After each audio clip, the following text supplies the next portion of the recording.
Welcome to Investing in Startups. I'm Joe Baker. Our guests this week are the co-founders of Hyperspell, Conor Brennan-Burke and Manu Ebert. Hyperspell provides a memory and context layer to AI agents and is one of our portfolio companies at Seaplane Ventures. I was trying to explain to some friends at a barbecue recently what Hyperspell did and realized pretty quickly that most people are not yet familiar with AI agents.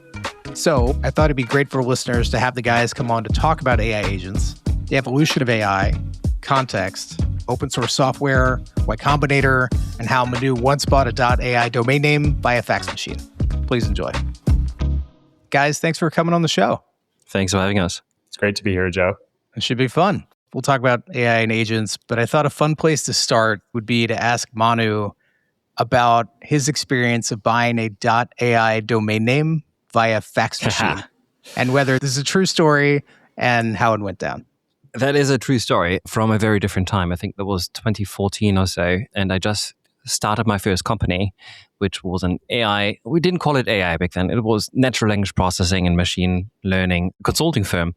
We called it Summer AI, a play on the AI winter that in 2013 we just barely got out of. It was, the start of AI spring. But we were optimistic. We called the company Summer.ai, and I went on to register the .ai domain name, which comes from the tiny island of Anguilla, which has a population of about the same as the Hayes Valley neighborhood in San Francisco. It's like 15,000 or so. So the domain registry there, I imagine, is just one bloke with a desk that manages all of the top-level domains of Anguilla, which in 2014, I don't think anybody saw coming that they would be the new TLD gold. So the process of registering them was kind of arduous because you had to reach that guy with his desk, and he had a fax machine on his desk. So all the paperwork to file to get this domain and proof of identity and whatnot had to go through fax.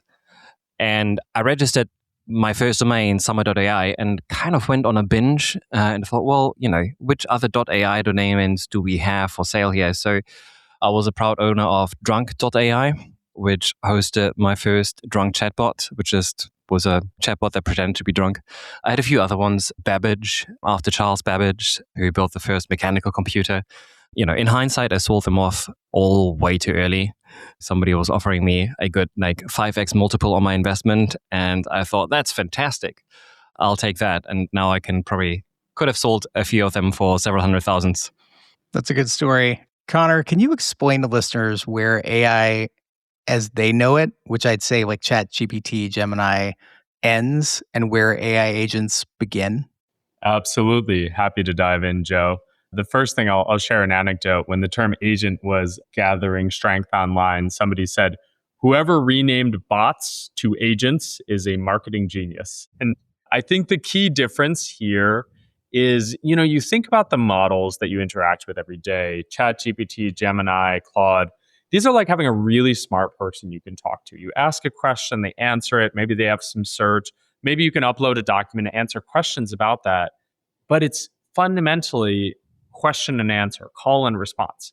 Now, an AI agent is something different. An AI agent is, I can give it a task, and then it will break that task down into sub-steps and then complete each sub-step of the task on its own independently, and then take actions. The thing that really separates, if I had to break it down to the simplest possible terms, an agent is an AI that can automatically jump to the next step and take actions outside of a chat window. So it can go into your email, it can send email messages, it can pull data from your Notion, check your calendar, write new documents for you, and do all of this autonomously without human input. It's like the difference between a really smart friend who gives great advice versus an assistant or somebody who you work with that can actually do the work. Yeah. And the assistant is also the smartest person and working very cheaply 24/7. Yeah, I think there's a long tail of agents that we're seeing right now. There's the kind of very obvious places where agents are being deployed right now in customer support, in all kinds of end user facing applications, in sales, in back office tasks and operations. And those are the ones that I think we see probably 70% of all customers kind of fall into those very low-hanging fruit. This can clearly be done by agents. I think there's, under the surface, a lot more happening than meets the eye. There's a lot in logistics and optimizations in all those legacy industries, in healthcare, filling out the right healthcare and insurance claims and making sure all the T's are crossed and the I's dotted before sending off claims. I think that is really getting traction now and has been in the past year. But then there's also the newest low adoption, kind of very high cool factor agent cases where we're talking about really high levels of autonomy. Scientific discovery automations is getting more and more traction in agents, having really complex industrial automations and optimizations where they actually can't just come up with solutions. They have to test something and then see what works and what doesn't. And they have to be given a lot of autonomy in order to do that.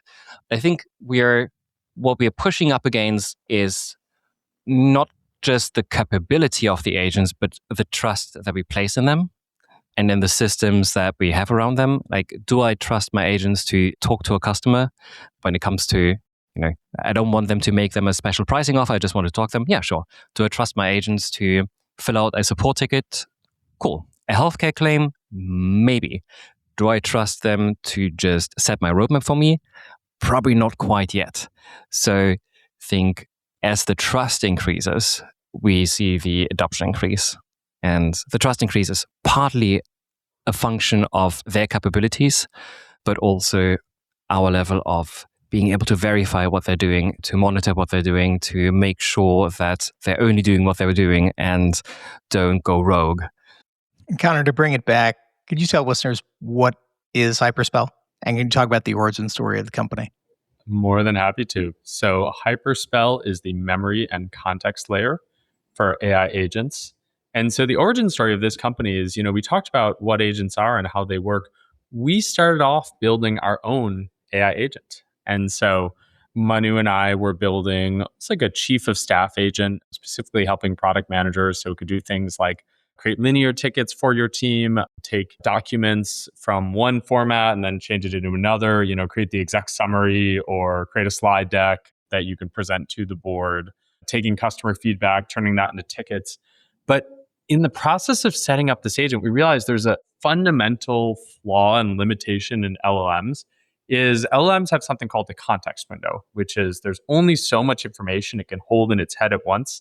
And you could think about this a bit like people, us as people, we also have our own context window, and there's only so much information you can have top of mind when you're making decisions. And so this context window, you can only stuff so much information into it. And we found that in order for agents to be useful, there was a lot of context that they needed. So the agents would need to know, who are your customers? What is your product? What is the org chart? What are the different projects that people are working on? What is your tech stack like? In order to create these tickets and in order to complete these tasks on behalf of its end user. And so we're finding that our end users were spending all this time and energy giving this context to an agent. It's like having an intern that just graduated from a PhD program and is absolutely brilliant, but it's their first day on the job. And every day is like their first day on the job. They don't remember anything that you tell them. They don't know who's who in the company. They're clueless. They don't know any of the norms. So it required so much work from the users to give it context. And that's when a light bulb went off. And we said, what if we could have a context layer that lived outside of the model that could feed it the exact right information it needed at the exact right time so that it could complete tasks and complete actions? It could tell it details about a customer if it's creating a feature request for a customer. It could tell it details about the tech stack if it's creating a ticket and trying to specify the new improvements that it's outlining for the engineers. And so we started building this ourselves because our own agent needed it. And we built this external memory layer so that the agent could remember things over time and improve it. And we found that the context in an organization is actually across all of these different places. It's in your Slack, it's in your Gmail, it's in your Notion. And so we connected all these data sources, created this context layer for the agent. But then we realized that everyone else building agents was running into the exact same issue. Now, we deeply believe that agents are the future of work. and that you're going to have billions of AI agents in the workforce, probably many more than people, doing all the boring work that we don't want to do. But every single one of them needs context in order to become a coworker that you can actually trust. Going back to that point that Manu made earlier about trust. And so that's when the light bulb went off and we started having Hyperspell. We switched our name from Echo AI to Hyperspell and started building and selling a context and memory layer that folks could plug into their own agents. And so today it's a developer product that anyone building agents can use alongside their agents to give them the right context at the right time. For our customers, at least, there's a very good reason not to trust the big AI labs to solve this for them. So far, they haven't been as concerned with this problem. That may change, of course. The other is that they want a Switzerland for their data. They want to be able to change to the biggest, best, fastest, cheapest model whenever they have to. They often have very different models that the same agent uses for different parts, different steps, different tasks.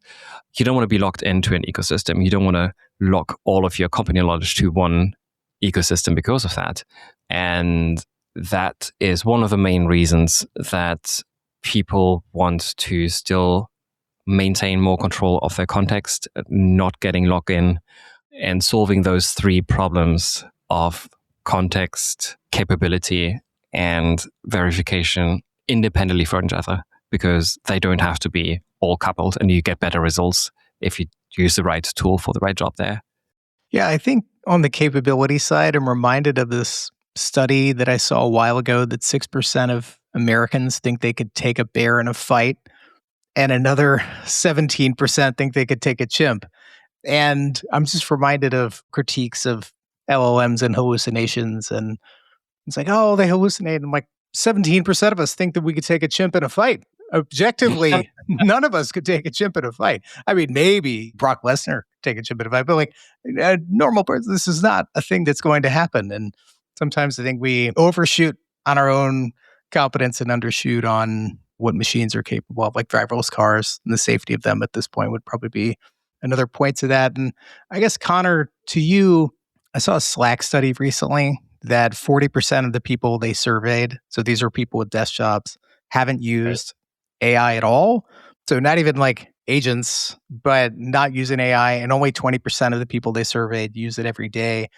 McKinsey had a study that 44% of the time American workers spend doing task work could be replaced by what AI is capable of doing today. What do you think is going to bridge the gap between, maybe from a workflow perspective, of what gets us from where we are today to people using these tools at scale in a way that they're not doing today? Yeah, I think it's a great point, Joe. And it's something that folks in Silicon Valley often forget. I remember seeing a study from AWS saying that only 15% of all computing and software applications are running on the cloud.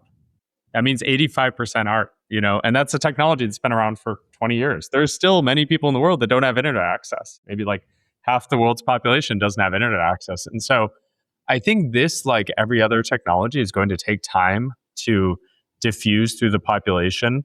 There's two huge gaps that I see to get adoption.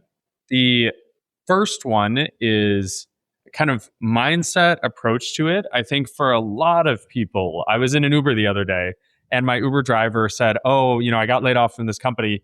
I think it's because of AI. I think they replaced my job with AI. And she described to me what else happened and the layoffs. And I was like, well, I know the models aren't good enough yet. Like I could tell you the agents are not good enough to replace your job. But she was very anti-AI as a result of that. But then she was telling me, I have this business on the side and the side business, and I was so anti-AI. But then I used one of the models to generate a flyer for this side business that it would have taken me $300-$400 to make on my own in 2 weeks to outsource to somebody. And she was like, in that moment, I got it. And so the first gap is around that. It's around fear, it's apprehension. Is this going to replace me? Seeing it as something external. And that's the human factor. I think a lot of folks genuinely don't want to embrace it for many different reasons. There's people that anytime a new tech comes out, there's always folks that, you could think about in the early days of email, there were executives at big companies that say, oh, I don't do email. I have my secretary manage my email and then print them out so that I can physically read them. And nobody would do that today. But it took years to kind of get those folks over the hump. And so the first thing is the human side. I think everyone needs to have their aha moment. And that comes from just more education about what these models can do, making it real for people in their everyday lives, stopping this fear mongering of, hey, this tech is going to replace you. Because the reality is it won't, not directly. It's going to give you superpowers instead. And then the second thing is the capability side. And this is where we see the work that we're doing is actually the real bottleneck towards making things useful, making AI useful in the workplace. The models are great. I mean, they're phenomenal. They're better at chess than the average human. They are topping medical school scores. They're topping the LSAT. They're topping all these benchmarks we have of human intelligence.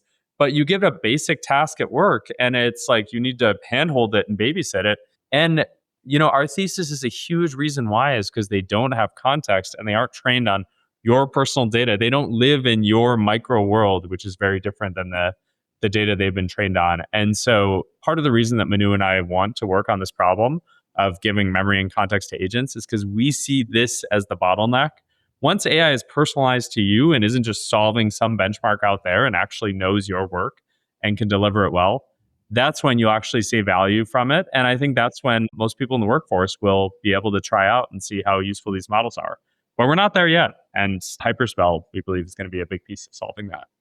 One thing to add, which is maybe a bit of a tangent. Yeah, I think what many things that we've been talking about at Hyperspell really apply to the white collar workforce in industrialized countries, and there's probably the biggest economic upside of AI. One thing I'm really fascinated by though is how AI can help leapfrog the same way that cell phones did 20 years ago. It got like entire countries online without having to invest this big infrastructure. And conversation which I'm not seeing happen very often yet is, if we think about the global impact of AI, is the global impact of AI mostly dominated by white-collar workforce automation in the United States? Or is it by increasing healthcare capacity in developing economies? The Gates Foundation has a partnership with OpenAI specifically to support primary care clinics in Africa that have health worker shortages. Now, what if every small business owner around the world could hire McKinsey as a consultant to just help them think through how to make decisions better? If every farmer could get personalized advice on what things they should be doing different to increase their agricultural grain, and if everybody has access to private tutors at a fraction of the cost, where we don't need AI to be even that much smarter than it is right now. A lot of those things are really within reach. They exist. They're just sitting there waiting for you to come use them. Yeah, we need to bring the cost down, yes, but I think we will not recognize, in many ways, the more unrecognizable change in the very immediate next 5 years might not even be here. It might be everywhere else in the world where this leapfrogging has a proportionally much higher impact, even though the most direct economic value might be generated in the economies that could support that. I'm reminded of something there with Hitchhiker's Guide to the Galaxy, where with the question of what is the meaning of life, the big issue wasn't that the computer couldn't tell them, it's that they asked the wrong question in the first place. And I think we are changing the way that we're asking questions, just like Googling became a skill. My parents still don't know how to Google properly. And our generation just has this instinctive, those are the keywords that we need in order to not get the results that we don't need, right? We don't even think about this. I think AI use is somewhat similar. We are evolving and developing too in response to what AI is good at and what it is not. And one of the things it's not good at yet is reading our minds. So we have to actively think about how we give it context. Joe, to go back to your question of why aren't people using AI, and a lot of this fear folks have of AI, I think where we've lost the plot a bit is that there's a lot of concern about white collar work And we forget that most people don't enjoy their jobs today. Most white collar jobs are actually like not that great. Most people don't enjoy following up and sending emails and scheduling meetings and doing all these boring things. In a lot of ways, our modern corporations and our modern systems and white collar work are built towards trying to make people act like machines, right? We're trying to get people to follow up and move information from one place to another and do this one specific role really well and narrow. And one of the reasons that Manu and I want to build this company is we believe that humans were built for more than that. We're destined for more than that. And that we are all incredibly creative and have a variety of skill sets. And the thing that really excites us about this is like, let the machines do what machines are great at. Let machines handle all the admin work and the follow-ups and the research and getting the right information at the right time and synthesizing it and putting it into whatever format.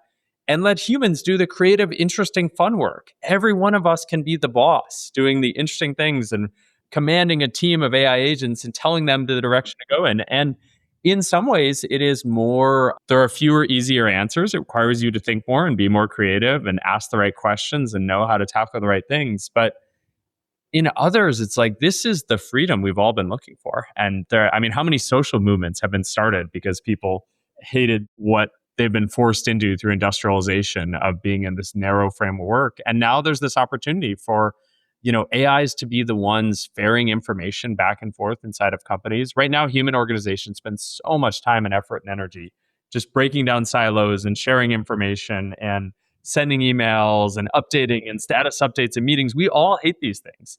And we shouldn't be pretending like we're losing something. Instead, what if all of that could be automated away and you can focus on the skills that you're really great at, that are creative and fun, and do the things that are unique skill sets for you that machines can't do well? And so they file the TPS reports for you. Yeah, that's a great point. Yeah. That's a great point. Yep. And to add to this, I think that is the reason that large organizations are almost intrinsically a little dehumanizing, because as organizations grow, the communication overhead grows, not linearly, right? But in the square of the number of people.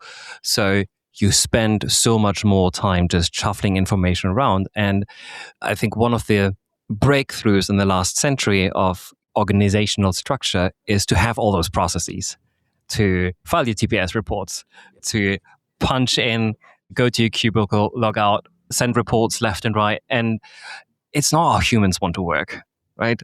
People love their job if they love the people that they work with. That's one of the reasons I like running startups, is I only get to hire the people that I really like working with. But you can't do that at scale because of this communication overhead. So I'm 100% with Conor. Being able to reduce that is taking away the thing that sucks the most about large organizations, the dehumanizing part of the work where you're just a cog in the machine that has to keep the information flowing so that everybody can do their job at this massive scale of organization that we simply didn't have 100, 200 years ago. If that's what AI can ultimately do for us, well, I'm an optimist. Open source is really popular among AI native devs today, which may not be shocking because a lot of them are more technically inclined, perhaps. And I think the people diving into that are really hardcore. And so maybe they're just more into open source than your average developer. But I'm curious for your take on that and whether you picture, as the market for developers who are building an AI matures, like, do you see that focus still on open source? Or do you think there'll be more of a shift towards plug and play, out of the box solutions? It's a fantastic question. I strongly believe open source is here to stay and will win, which doesn't mean it necessarily competes with proprietary solutions in all cases. But if you think about just what happens if you load a web page, right? Your browser first interprets the URL. Like your browser, if you're using Chrome, it's 90% open source, Firefox, 100% open source. Then it goes through a bit of internet infrastructure. All of that is run on Linux machines, on open protocols like TCP/IP. All the encryption that happens is open source. I'll probably say 95% of all the code that anything you do on the internet touches is open source, right? It's only really the icing on the cake that is the boundary where proprietary software sit. Now, it's a little different when you talk about workplace software and internal software, but even those are 95% open source software, right? All just bundled up under the hood. So from this perspective, I think open source has been winning and will absolutely win. And almost anything you can do with proprietary software, you can do with open source. And that expands outwards. The things that 20 years ago you needed special proprietary software for are now standard open source solutions. Just like the things that right now you need proprietary software for will be standardized open source solutions. But there'll be a new layer and a new frontier of software that creates real value for people that people want to sell as proprietary software. There's a few things that is generally surprising. AI models take a tremendous amount of capital to train. Open source software's advantage for the last 30 years has been that it had a very steady supply of highly engaged, passionate geeks that would do that for free. Okay. The entire internet rests on the labor of those unnamed geeks that built it for us and never asked for anything in return. We can't train models that way. Even open source, open weight models need a lot of money. And that might be the one thing where, even though we have great open source models, we have companies like Mistral that are committed to open weight models. We have other companies that are committed to open source models, where all of the process of training and the training data itself is also visible. But that is the majority. That might be the one thing where the model of open source doesn't apply, where we do need funding. But all the tooling around it, the actual agents, the coding agents, the environments, I think there's a place for open source. You guys went through YC, which is how I came across what you're building. Conor, you've applied to YC many times before finally kicking down the door. I'd love to hear why you kept kicking at the door and how the experience was relative to your expectations. Yeah. So funny story on that. Manu and I, long before we met, YC has always been something that we've been dreaming about. Manu worked at Airbnb, YC company. I worked at both Checker and Pave, which are both YC companies. And so we've always been around the YC ecosystem. And I think as builders ourselves, it's just an organization that we have immense respect for. And for myself, it was kind of, this is a community I would love to be part of. And we're going to build a massive company one way or another, with or without YC. But we're going to just keep building the company and just keep applying. And it's funny, the better the company became and the further along we were, the worse the application quality was because we just had less time available to spend on it. I think the time we got it was objectively probably our worst app. We had like pretty short answers to all the questions. I threw it together in 30 minutes. But I think both Manu and I have this deep desire to, when we put our mind to something, that we're going to get there one way or another, come hell or high water. And YC was just a community that we really wanted to be a part of our startup journey. And so when we joined YC, we had already raised over $1 million in funding. We already had many customers. We had revenue. Things were already kind of taking off, but it was a community that we really wanted as part of our startup journey. And I'm so grateful that we were able to join. I think it exceeded expectations. We met some incredible folks. We got some great advice. And we were connected to folks like you, Joe, through YC. And what we're really excited about is being able to support that next generation of builders through our product and have that next generation of agents be built on Hyperspell. And I think a lot of those are going to come out of the YC community. And so, just don't give up. Just keep applying. Eventually things work out. Oh, I love that. I got my dream job after applying 4 times. And that was the break that got me into investing professionally. So I can totally relate to that. And sometimes you just have to be really persistent if you want to make it happen. Yeah. Nothing on this startup journey has ever worked out for me the first time. I lived in a hacker house and I got rejected the first time I applied to the hacker house. Manu and I met through OnDeck, and I actually got an rejection email from OnDeck. And they said, let me know if you have any questions or anything else we should know. And I responded, I'm like, well, here's all the things you should know. And they turned that around, got an interview, joined OnDeck. And I think if you keep pushing, eventually a door opens and the world says yes. And I think our group partners, Tom and Gray, made a huge, huge difference on our journey. It's fair to say that most people that say no to Conor eventually come around to regret that. He eventually gets what he wants. And I think that is one of the qualities that sets startup founders apart. Well, guys, this was a lot of fun. I really appreciate it. Thanks for coming on, and look forward to working with you guys, supporting you guys in the years ahead. Yeah, great work. Thank you so much for having us. Really enjoyed the conversation. Thanks for listening to the show. We really appreciate the support and would love it if you'd subscribe to the podcast on iTunes, Spotify, your preferred podcast platform. One more thing. Investing in startups does not have sponsors, but I want to give a shout out to one of our portfolio companies, Micro One. Micro One helps businesses ranging from startups to enterprises to source world-class software engineers. Micro One uses their own AI tools to identify top 1% engineers and get them working for customers in as little as 48 hours.